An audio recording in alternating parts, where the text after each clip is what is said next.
Assalamualaikum warahmatullahi wabarakatuh. Ya, ada mahasiswa untuk pertemuan kelima ini kita membahas mengenai perhitungan PPh OP untuk OP yang bekerja sebagai karyawan atau pegawai. Mungkin saat di Zoom sudah saya jelaskan sedikit. Ini saya tambahkan sedikit saja untuk kasusnya saja. Nanti setelah ini kalian masukkan ke input ke SPT-nya, ya, SPT untuk OP yang bekerja sebagai karyawan atau pegawai, formulirnya 1770 S dan S, ya. S itu singkatan sederhana, SS sangat sederhana. Sangat sederhana berarti cuma satu lembar saja. Ya. Formulir 1770 S digunakan apabila penghasilan brutonya setahun di atas 60 juta. Apabila di bawah atau maksimal 60 juta, kita gunakan yang 1770 SS. Untuk perhitungan PPh OP yang memiliki bekerja sebagai karyawan, sebetulnya sudah ada di materi perpajakan ya di semester lalu. Jadi ini kasus saja, kasus langsung kalian untuk di praktikum perpajakan ini kasus langsung kalian kerjakan. Jadi nomor 1 misalnya, nanti dilihat di gambar tugas ya, nanti saya share. Jadi misalnya ini agak berbeda sedikit. Perbedaannya apa? Perhitungan PPh OP sebagai karyawan dan PPh OP yang memiliki usaha atau pekerjaan bebas. Kalau OP sebagai karyawan di sini pengurangi biaya jabatan. Ya. Untuk OP yang memiliki usaha atau pekerjaan bebas tidak ada pengurangan biaya jabatan. Jadi ini hanya di formulir 1770 yang ada S atau SS ada pengurangan biaya jabatan. Untuk yang OP memiliki usaha atau pekerjaan bebas tidak ada pengurangan jabatan. Konsepnya untuk yang memiliki usaha atau pekerjaan bebas seperti perusahaan sebetulnya. Jadi Nah ini konsepnya untuk yang OP yang memiliki usaha atau pekerjaan bebas apabila menggunakan pembukuan perhitungan PPh terutama, jadi dari penghasilan bruto dikurangi biaya yang dikeluarkan. Jadi misalnya saya punya usaha, saya punya karyawan. Untuk menghasilkan penghasilan bruto ini saya bayar karyawan-karyawan saya, biaya konsumsi, biaya gaji dan sebagainya. Ya. Jadi ini sehubungan dengan penghasilan bruto. Biaya yang tidak ada hubungannya dengan penghasilan brutonya di sini tidak boleh dimasukkan. Misalnya untuk kepentingan pribadi tidak ada hubungannya dengan pekerja di sini tidak boleh dimasukkan. Ya. Jadi penghasilan netonya dikurangkan saja, penghasilan bruto dikurangi penghasilan neto. Apabila sebagai karyawan, ini dikurangkan saja, penghasilan bruto dikurangi biaya jabatan. Ini penghasilan neto. Ya. Kalau tadi penghasilan bruto dikurangi biaya-biayanya. Kalau ini ya, sebagai karyawan, penghasilan bruto dikurangi biaya jabatan. Dan beberapa pengurang elemen lainnya ya. Cuma yang paling utama ya di sini. Sudah ada pengurang-pengurang lainnya. Tapi nanti saja pengembangan saja kasusnya. Jadi misalnya di sini Danu ya, untuk tarifnya tetap ya, tarif OP tetap progresif. Jadi untuk PKP sampai 60 juta pertama dikali 5%, penghasilan kena pajak di atas 60 juta sampai 250 juta dikali 15% tarifnya. Penghasilan kena pajak di atas 250 juta sampai 500 juta dikali 25% tarifnya. PKP atau penghasilan kena pajak di atas 500 juta sampai 5 miliar dikali 30% tarifnya. Untuk PKP di atas 5M tarifnya 35%. Tapi progresif ya. 60 juta pertama itu diambil dulu. Di bawahnya maksimal 190 kalau lebih dari 250 ya. Dan seterusnya. Jadi misalnya di sini Danu bekerja pada PT ABC di sini.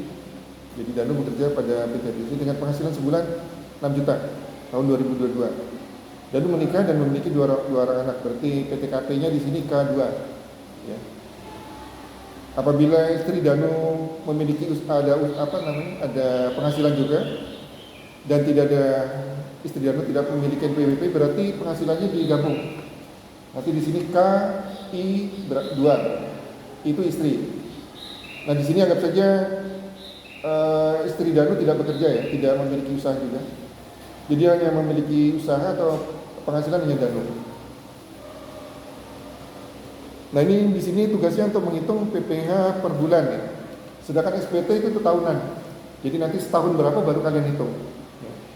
Ini anggap saja untuk sebulan. Danu dimasukkan saja jadi gajinya 6 juta dikurangi biaya jabatan. Biaya jabatan ini maksimal setahun 6 juta per bulan. Kalau sebulan maksimal 500 ribu. Jadi 6 juta dikurangi biaya jabatan ketemu penghasilan netonya 5.700.000. Penghasilan neto ini kita kali untuk menghitung PPh terutang dikalikan 12 dulu ya. 12 bulan dulu walaupun kita menghitungnya bulanan. Jadi dikalikan 12 bulan berarti 5.700.000 dikali 12 ketemu 68.400.000. PTKP-nya K2 nilainya 67.500.000. Sehingga PKP-nya dikurangkan saja penghasilan neto dikurangi PTKP. Jadi untuk semua OP baik yang memiliki usaha ataupun yang bebas, penghasilan neto ke bawah sama semua. Ya, jadi penghasilan neto dikurangi PTKP, ya, ketemu PKP. Cuma untuk menentukan penghasilan neto yang agak berbeda dengan OP memiliki usaha ataupun yang bebas. OP memiliki usaha ataupun yang bebas juga untuk menghitung penghasilan netonya bisa menggunakan pembukuan atau norma. Ya. Sampai sini dulu ada yang ditanyakan? Kalau istrinya ada penghasilan berarti PTKP-nya KI K garing I garing berapa? Tanggungannya berapa? Berarti misalnya Dano ini istrinya punya penghasilan tapi tidak punya NPWP. Berarti melaporkannya kan di SPT-nya Dano, ikut nebeng Dano NPWP-nya. Anggap saja ini tidak, kalau dia istrinya punya NPWP sendiri, berarti bisa melaporkan sendiri. Tapi kalau nggak punya Ikut Dano. Yang jadi KI berapa? Ya. Yang lainnya mungkin ditanyakan. Jadi ditulis di sini, ketemu tadi PKP 900 ya. Karena di sini masih di bawah 60 juta, berarti tarifnya kita gunakan 5%. Berarti setahun berapa? Setahun 45.000. Ini potongan PPh 21 ya.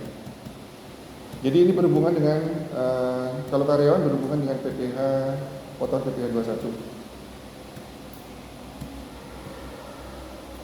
Jadi PPh 21 adalah pajak penghasilan berupa gaji, upah, honorarium, tunjangan dan pembayaran lain dengan nama dalam bentuk apapun sehubungan dengan pekerjaan atau jabatan, jasa dan kegiatan dilakukan oleh orang pribadi subjek pajak dalam negeri. Jadi bukan hanya pegawai tetap, pegawai tidak tetap juga atau suatu kegiatan ya. Seseorang mengikuti kegiatan dan di situ ada penghasilan yang diberikan oleh pemberi kerja, dia akan dikenakan potongan PPh 21. Ya. Sedangkan untuk ini kalau subjek pajaknya dalam negeri. Kalau subjek pajaknya luar negeri berarti di sini PPh 26. Bedanya itu saja. Subjek pajaknya dalam negeri berarti PPh 21. Subjek pajaknya luar negeri berarti PPh 26, pasal 26. Untuk pemotongnya bisa dari pemberi kerja, yaitu yang berasal dari OP atau badan. Bisa dari bendaharawan atau pemegang kas pemerintah baik pusat maupun daerah. Bisa pemotongnya dari dana pensiun apabila mendapat dana pensiun, ya. Badan penyelenggara jaminan sosial dan seterusnya. Atau pemotongnya orang pribadi yang melakukan kegiatan usaha ataupun yang bebas serta badan yang membayar honorarium. Jadi misalnya Adinda misalnya ikut seminar di UNIM misalnya. Nah, bukan kegiatan UNIM misalnya, ada kegiatan di UNIM. Sekarang kan ada praktisi mengajar itu. Praktisi mengajar itu kan kita ambil orang luar misalnya. Ikut praktisi mengajar nggak kelasnya? Pernah? Praktisi mengajar ada ikut ya kelasnya? Dosen pengampunya siapa? Nah, itu kan ada praktisi dari luar mengajar di kelas kalian. Nah, praktisi waktu mengajar kan kita kasih honor. Nah, itu juga ada potong PPh 21 dari UNI. Kita potong. Jadi kita bayar misalnya 10 juta. Nah, PPh 21-nya berapa? Itu kita potong. Jadi 10 juta dikalikan tarif berapa? Misalnya ketemu 200.000 misalnya. Berarti kita potong 200.000 itu. UNIM yang memotong PPh pasal 21 namanya. UNIM akan menyetorkan ke kas negara melalui bank persepsi atau melalui kantor pos. Ya. Jadi pemotongnya bisa badan atau maupun orang. Tadi UNIM berarti badan. Kalau pemberi kerjanya OP berarti pemotongnya OP orang pribadi. atau penyelenggara kegiatan pemotongnya, termasuk badan pemerintah, organisasi yang bersifat nasional dan internasional, perkumpulan atau orang pribadi serta lembaga lainnya yang menyelenggarakan kegiatan yang membayar honorarium, membayar hadiah. Misalnya kalian mendapat hadiah juga kan dipotong itu. Nah, itu juga termasuk PP 21 dan sebagainya. Nah, penerima penghasilan yang dipotong pajak PP 21 bisa pegawai, bisa penerima uang pesangon tadi, yang memotong adalah dana pensiun berarti lembaganya. Bisa juga bukan pegawai, ya. Misal tenaga ahli yang didatangkan ke Unim misalnya. Nah, Unim butuh tenaga ahli apa, didatangkan ke Unim. Nah, itu bukan karyawan ya, seperti kan, bukan pegawai tapi kita sewa jasanya. Itu juga dipotong PP 21 dan seterusnya nanti dibaca sendiri. Atau peserta kegiatan ya, yang tadi saya contohkan untuk praktisi mengajar tadi, termasuk peserta kegiatan itu namanya. Penghasilan yang diberikan oleh Unim itu akan dipotong oleh Unim. Ya. Jadi PPh pasal 21 pengertiannya ini tadi. Pajak atas penghasilan berupa gaji, upah, honorarium, tunjangan dan pembayaran lain dengan nama dan dalam bentuk apapun sehubungan dengan pekerjaan atau jabatan. Jadi praktisi mengajar kita sewa karena ada keahliannya di situ. Atau dia sebagai praktisi. Untuk PTKP sama ya, jadi sama dengan penghitungan PTKP untuk OP membuat satu pekerjaan bebas. Jadi untuk OP sendiri setahunnya 54 juta, ditambah status kawinnya 4.500.000, ditambah tanggungan maksimal 3 masing-masing 4.500.000.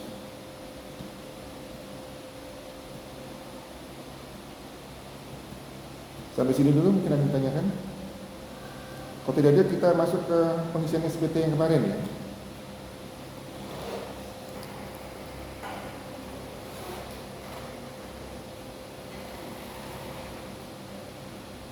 Pengisian SPT untuk OP memiliki usaha atau pekerjaan bebas diambil dari lembar kerja 2 ini kemarin dikerjakan Adinda ya. Ini tinggal dimasukkan aja datanya sebelumnya kan sudah dihitung, datanya ada di sini semua.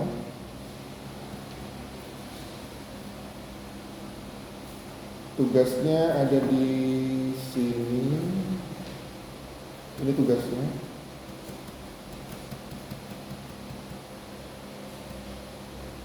Isikan data SPT wajib pajak, ini lembar kerja 3 ya. Ini dibahas di pertemuan 4 kemarin. Tugas mahasiswa mengisi surat SPT tahun pajak wajib pajak orang pribadi memiliki usaha atau pekerjaan bebas. Formulir 1770. Ini namanya formulir 1770 SPT untuk OP memiliki usaha atau pekerjaan bebas. Isikan data SPT wajib pajak DEAN tahun 2002 pada lembar SPT formulir 1770 telah disediakan. Data isian diambil dari lembar kerja 2 praktikum mahasiswa, tugas mahasiswa soal nomor 1. Keterangan tambahan PP pasal 29 dibayar tanggal 20, SPT tanggal. Nah, diambil dari sini. Ini ya. Ini kemarin sudah dikerjakan ya. DEAN memiliki pekerjaan bebas sebagai konsultan manajemen di situ. Ada jasa konsultan manajemen, dia ada kantornya. Penghasilannya tahun 2002, penghasilan brutonya, peredaran bruto sebesar 1.400.000.000.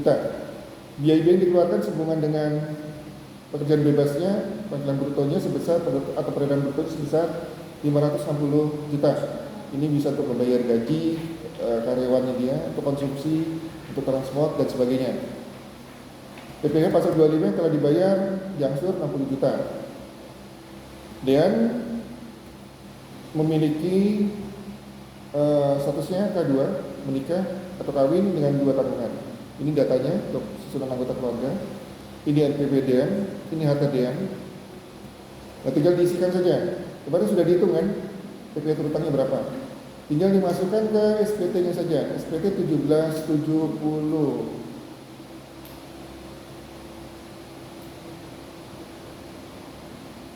Ini. Untuk mengisi SPT kita isi dulu lampiran terakhir ya, baru ke depan. Jangan dari depan ke belakang, tapi dari belakang ke depan. Karena yang di depan akan ada yang mengambil data di belakang, ya. Jadi ini manual ya. Sekarang sudah serba elektronik sebetulnya. Jadi kalian isi di belakang, nanti di depan itu sudah ngambil sendiri sebetulnya. Kalau elektronik, karena labnya belum selesai, saya jadi pakai manual ya. Kalau kalian mau saya instalkan kapan-kapan SPT namanya di laptop masing-masing untuk kalian belajar. Jadi kalian tinggal input saja datanya, yang rumus-rumus seperti ini sudah tinggal masuk sendiri. Ini nanti kan ada rumus-rumus ini. Nah ini contohnya nomor 5. Nomor 5 ini jumlah penghasilan dijumlahkan saja baris 1, 2, 3, 4. Ini sudah terisi sendiri. Kalau manual kalian hitung sendiri. Oke, untuk SPT nomor 310 ini ada 4 lampiran. Jadi kita isi dulu lampiran terakhir. Lampiran keempat.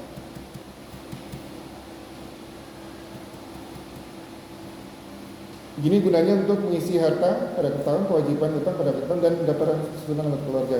Harta tadi ada mobil, rumah dan sebagainya ditulis di sini. Tahun perolehannya kita isi yang bersama yang penting-penting saja. Ya kalau data ini kalian nanti ambil sendiri di datanya tadi, ya. Ada di yang rumah itu 300 sih. Hah? Yang Mana? kedua itu. Di soal. Ya yang nah itu Pak. 300. Oh juta, ini ada nol.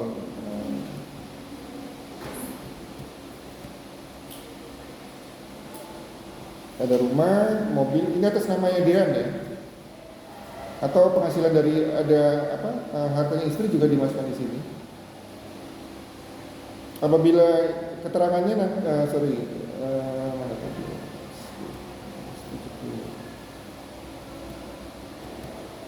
Nah ini diisi dulu lampiran 4-nya. Hartanya ditulis sini. Keterangan apabila butuhkan saja keterangan, misalnya ada warisan rumahnya 1M misalnya dari warisan.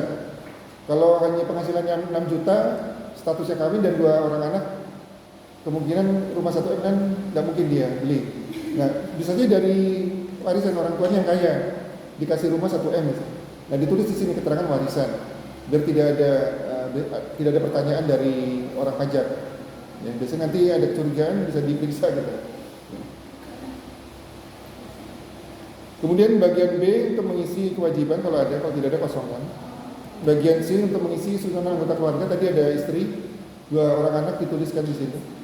Istrinya siapa, tanggal lahir, hubungan keluarga istri sebagai istri, pekerjaan istrinya apa di sini. Anak juga tuliskan dua-duanya.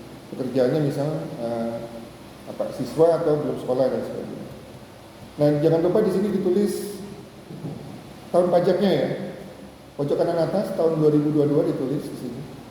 Jadi SPT harus menulis secara lengkap. Kalau tidak lengkap dianggap tidak melaporkan. Tidak melaporkan kalau melewati batas waktu lapor berarti kita kena denda. Bulan juga. Jadi SPT 1 bulan, 1 tahun jadi tulis bulan 0122 sampai 1222. Artinya bulan 1 sampai bulan 12. Di cross kalau menggunakan pembukuan, kalau menggunakan norma di cross yang normal. NPWP dan nama wajib pajak ditulis di sini, dilengkapi. Jadi kalau menggunakan elektronik sudah kita isi di depan sudah terisi semua sebetulnya data-datanya. Cuma mengisi yang data yang di bawah saja. Kalau di kita sudah terisi semua. Jadi kita masuk ke lampiran 3. Lampiran 3 gunanya untuk apa? Dilihat di kopnya sini. Untuk menginput mengenai atau menghitung penghasilan yang dikenakan pajak final dan atau bersifat final. Kemudian penghasilan yang tidak termasuk objek pajak. Kemudian penghasilan istri yang dikenakan pajak secara terpisah. Nah di sini misalnya untuk ada penghasilan yang dikenakan pajak final, misalnya kalian ada bunga deposito atau obligasi atau bunga deposito tabungan di suatu dan sebagainya, ada mendapatkan bunga dan ada pajak finalnya dituliskan di sini. Dasar benar pajaknya, pajak terutangnya berapa? Tinggal dituliskan saja. Kalau tidak ada kosongkan. Kebetulan ini tidak ada data jadi kosongkan saja. Penghasilan tidak termasuk objek pajak tentunya apa? Sumbangan atau warisan. Kalau kalian menerima sumbangan misalnya di sini tuliskan nilai sumbangannya berapa. Hanya kita laporkan ya, tidak dihitung pajaknya, sumbangan tidak bukan objek pajak.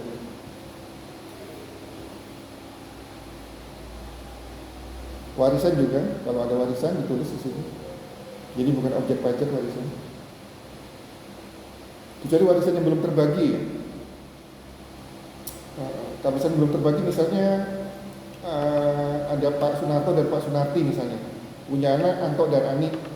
Pak Sunarto dan Pak Sunarti, Ibu Sunarti meninggal, ada warisannya rumah 1M. Nah rumah 1 ini belum dibagi ke Anto dan Anti misalnya, tapi sudah disewakan. Ya, oleh Anto dan Anti belum dibagi ke masing-masing, tapi disewakan.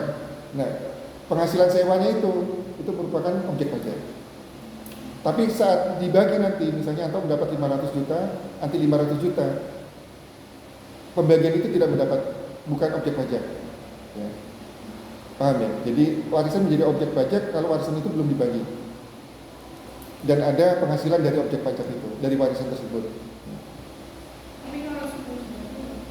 Nah, dibagi misalnya, Anton dapat 500, Anti dapat 500. Nah, 500 itu bukan objek pajak. Ya. Kemudian selanjutnya misalnya dari 500 juta itu Anton bangun rumah misalnya, dibangun rumah. Nah, rumahnya itu disewakan. Berarti Anton kan ada penghasilan. Itu kewajiban Anton untuk membayar pajaknya Anton sendiri, BPOP Anton. Ya. Tapi yang 500 juta itu saat dibagi tadi bukan objek pajak. Ya. Kemudian masuk ke lampiran 3. Ini juga ya, di kanan atas tetap ditulis tahun pajak.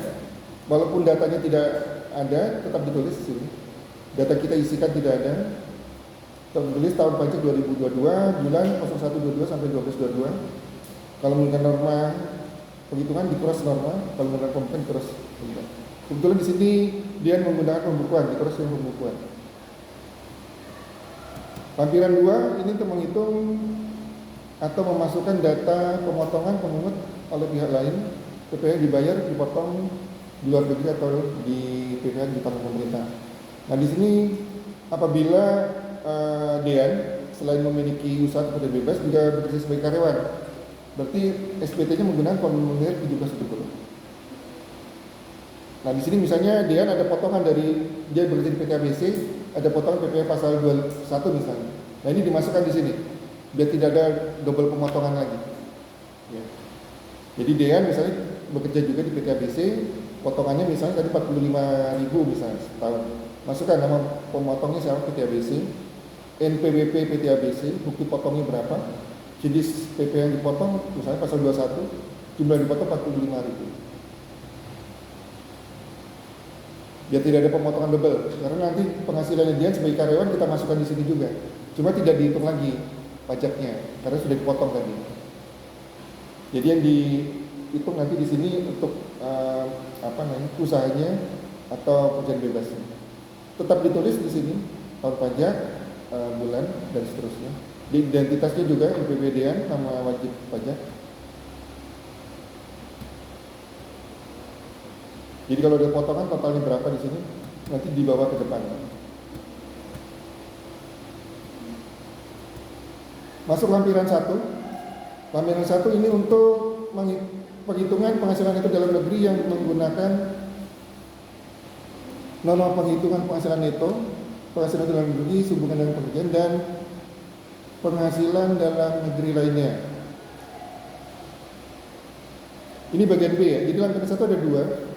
Bagian lampiran 1 halaman 1 dan lampiran 1 halaman 2. Ini halaman 2 ya. Jadi halaman 2 untuk menghitung penghasilan neto dalam negeri yang menggunakan norma penghitungan. Kemudian penghasilan neto dalam negeri sehubungan dengan pekerjaan dan penghasilan dalam negeri lainnya. Lampiran 1 halaman 1-nya ini bagian A.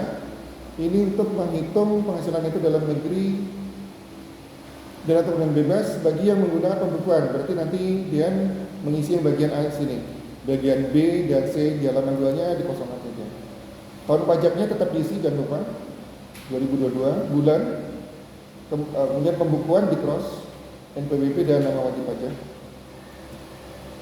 Apabila laporan keuangannya diaudit, ditulis di cross diaudit oleh KAP siapa, ditulis kantor akuntan publik yang mengaudit.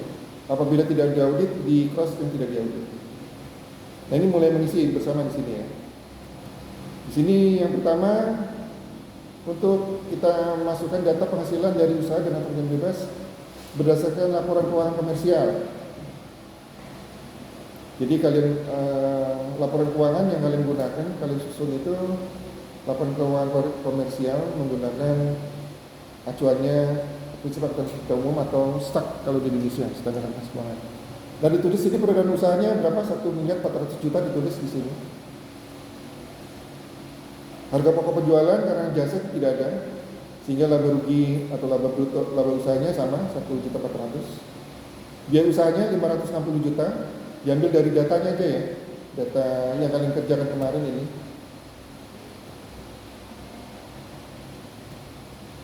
Jadi ini peredaran brutonya 1.400.000.000. Biaya yang dikeluarkan oleh dia 560 juta. Biaya usaha 560 juta. Sehingga penghasilan netonya dari 1C dikurangi 1D. Sudah ada rumusnya sebetulnya. Di setiap SPT ada panduannya sebetulnya sudah. Jadi berapa di sini? Tetap 1 juta berapa? 1.400.000 dikurangi berapa? 840 ditulis di sini. Kemudian di nomor 2 di penyusuan fiskal positif, di nomor 3 ada penyusuan fiskal negatif. Di nomor 4 ini penghasilan neto sesuai fiskal di sini. Nah ini juga ada panduannya. Nomor 4 ini pindahkan jumlah bagian A ini ke angka 4 atau angka 4 ke formulir 1770 berarti hidup di angka 1. Ya, jadi ketemu berapa di sini? Untuk penyusunan fiskal tidak ada ya. Penyusunan fiskal positif digunakan apabila menambah laba fiskal. Penyusunan fiskal negatif apabila mengurangi laba fiskal. Kebetulan kosong, tidak ada penyesuaian. Sehingga di sini bagian 4 nilainya 840 tadi. Ya. Nah ini dipindah ke SPT Indo. Bagian nomor 1 tadi penjelasannya. Berarti ini ya. Bagian nomor 1 ini. Ini juga ada keterangannya. Diisi dari formulir. Jadi SPT sudah ada panduannya itu. Diisi dari formulir 1710 lampiran 1 halaman 1. Berarti yang A tadi ya. Atau diambil dari formulir 1770 lampiran 1 halaman 2 bagian B kolom 5 apabila menggunakan norma pembukuan. Ya bagian B tadi menggunakan norma pembukuan. Karena dia di sini menggunakan menggunakan norma penghitungan yang B tadi. Karena dia menggunakan pembukuan, kita ambil dari lampiran 1 SPT 1710 lampiran 1 bagian A. Ini lampiran 1 halaman 1 bagian A ini. Nah ini ya, 840 tadi. Ini juga ada penjelasannya. Pindahkan jumlah bagian A angka 4 ini ke formulir 1770 angka 1 di SPT hidup. Ini ditulis di sini berarti 840.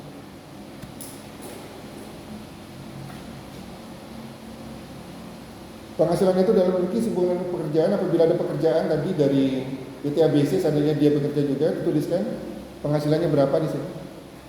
Penghasilan netonya ya. Apabila dia bekerja di PT ABC. Untuk penghitungan dia sebagai karyawan kan ada. Seandainya di PT ABC dia bekerja, penghasilan bruto dikurangi biaya jabatan, ketemu penghasilan neto. Nah, penghasilan neto dimasukkan di sini. Apabila dia bekerja sebagai karyawan juga. Tapi kasusnya ini dia tidak hanya memiliki pekerjaan bebas saja, berarti kosongkan. Nomor 2 kosong. Nomor 3 penghasilan dalam negeri lainnya tidak ada, kosong. Penghasilan neto luar negeri juga tidak ada, kosong. Baris 5 rumusnya baris 1 tambah baris 2 tambah baris 3 tambah baris 4. Berarti tetap 840 juta sekian. Nomor 6, apabila kalian membayar zakat ada biaya untuk sumbangan atau zakat yang bersifat wajib ditulis di sini. Berapa nilainya yang kalian keluarkan untuk zakat ya, sesuai aturan pemerintah secara resmi. Kalau tidak ada kosongkan. Baris 7 ini rumusnya baris 5 kurang 6. Baris 5 dikurang 6. Kalau ada zakat tadi kalian keluarkan. Kalau tidak ada kosongkan berarti baris 7 nilainya 840 juga, masih sama ya. Nah itu dilihat, ini bagian A untuk menghitung penghasilan neto ya. Kemudian bagian B untuk menghitung penghasilan kena pajak. Baris 8 di sini kita tulis kompensasi kerugian kalau tidak ada kosongan. Kemudian baris ke-9 jumlah penghasilan neto setelah kompensasi kerugian. Baris 7 kurang 8 berarti tidak ada. Nilainya tetap 840 di sini, juta sekian. Nomor baris 10 penghasilan tidak kena pajak ditulis ini ada K tambahkan 2 di kotaknya itu, K garing 2 ditulis di sini. Di sini ya, tulis K2. Nilainya berapa? 67.500.000. Dan ini yang di samping itu ada K garing I garing berapa? Itu kalau ada penghasilan istri tapi istri tidak memiliki NPWP, artinya pajaknya atau penghasilannya digabung dengan suami. TK ini tidak kawin, artinya dia belum menikah di sini. Statusnya saja TK ya, mungkin saja menikah sudah menikah, tapi statusnya bisa TK. Contoh pada dua suami istri mempunyai NPWP sendiri-sendiri. Untuk tanggungan ini diikutkan suami ya, sehingga statusnya istri walaupun menikah tapi kita tulis tidak menikah ya, hanya status di PTKP saja. Nomor 11 penghasilan kena pajaknya baris 9 kurang 10. Baris 9 tadi 840 dikurangi, benar ya, 840 ya, berapa baris ke 9 tadi berapa? Baris 9 840. Masa? Nggak salah ya?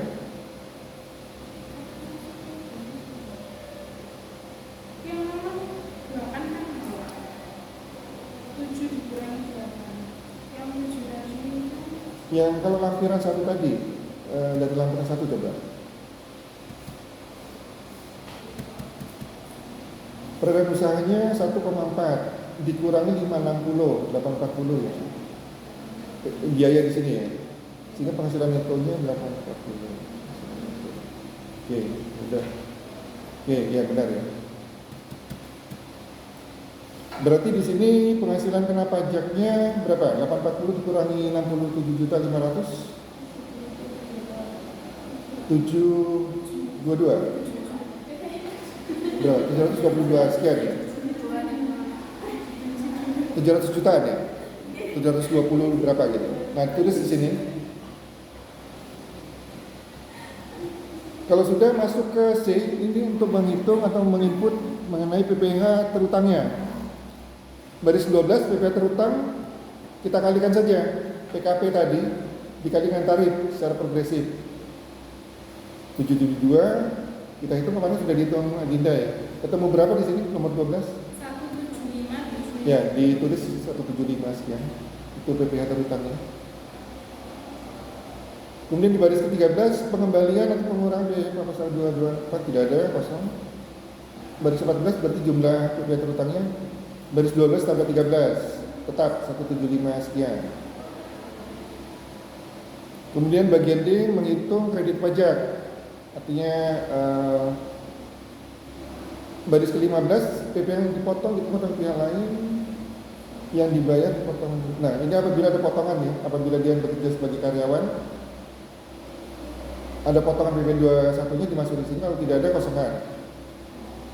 16 PPh yang harus dibayar sendiri berarti rumusnya baris ke-14 kurang 15. Baris 14 175 sekian dikurangi 0 berarti tetap ya 175 sekian. Yang bagian A di cross ya, PPh harus dibayar sendiri.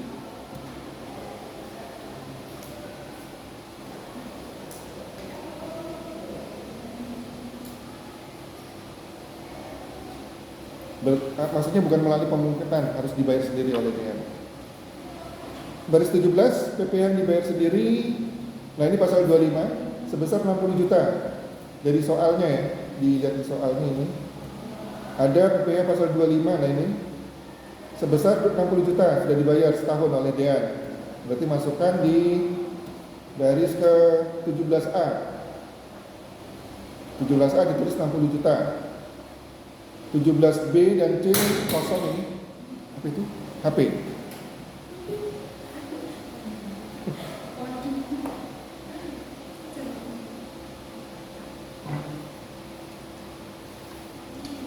Berarti baris ke-18 di total saja itu ya di rumusnya. 17A tambah 17B tambah 17C berapa? Tetap ya, berarti tetap 60 juta. Kemudian di berikutnya ini untuk menghitung PPh kurang bayar atau lebih bayar. 19 itu ada PPh kurang bayar pada pasal 29, rumusnya baris 16 kurang 18. Baris 16 175 sekian dikurangi 18 dikurangi 60 juta, berarti ada PPh pasal 29 kurang bayarnya berapa?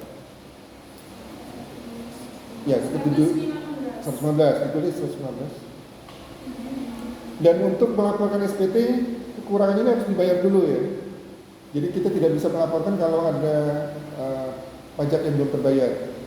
Nah di sini dianggap di laporannya ini PPh pasal 29 dibayar tanggal ini 20 Januari 2023, berarti ditulis tanggalnya sini 20 Januari 20.01.23.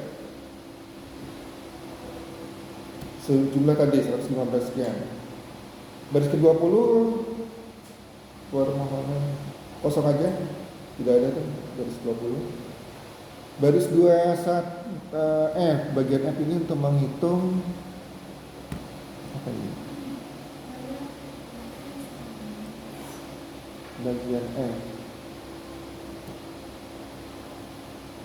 Angsuran PPh pasal 25 tahun berikutnya. Dari tahun 2023 kita menyicil berapa tiap bulannya? Ya, PPh 25 yang kita hitung dari sini. Rumusnya masih ingat ya, PPh 25. Jadi PPh terutang tahun lalu dari tahun 2022 berapa PPh terutangnya? Dikurangi PPh pasal 22, 23, 24 jika ada. Kalau tidak ada berarti PPh terutang saja tahun 2022-nya. Nilainya berapa dibagi 12. Jangan dikurang PPh 25 ya. Yang boleh dikurangkan PPh terutang tahun lalu dari tahun 2022 dikurangi PPh 22, 23, 24. Kalau ada ya, baru dibagi 12. Kalau PPh 22, 23, 24 tidak ada berarti PPh terutang saja tahun lalu dibagi 12. Nilainya berapa? 14 Ditulis dibulatkan ya. Tidak ada koma di belakang. Jadi dibulatkan. Nah ini di cross yang A ya. Jadi jumlah pada bagian 16, jumlah pada bagian 16, nah ini 16 ini dibagi 12. Tadi 175 sekian berarti di sini dibagi 12 ketemu 14 sekian. Kemudian di G bagian lampiran terakhir, lampiran disertakan apa saja? Apabila SPT-nya ditandatangan dibuat atau dilaporkan oleh kuasanya, berarti di cross kuasa. Kalau tidak, kalau oleh wajib pajak kosongan, berarti di sini hanya surat setoran pajak dan neraca dan laporan laba rugi. Berarti bagian B dan C saja. Di cross. Nah, itu dilampirkan nanti ya di saat kalian melaporkan kedua file tersebut, lampiran dilampirkan juga. Surat setoran pajak ini untuk pasal 29-nya berapa? Di bawah apabila dibuat oleh SPT-nya dibuat atau dilaporkan oleh wajib pajak, di cross wajib pajak di sini. Dian selaku wajib pajak Dian ya. Apabila dikuasakan di cross yang kuasa di sini siapa? Tanggalnya di sini tanggal berapa dilaporkannya oleh Dian? Tanggal 30 Januari 2023. Nama lengkap Dian, NPWP Dian, tanda tangan Dian. Untuk yang elektronik sudah tidak ada tangan basah lagi ya.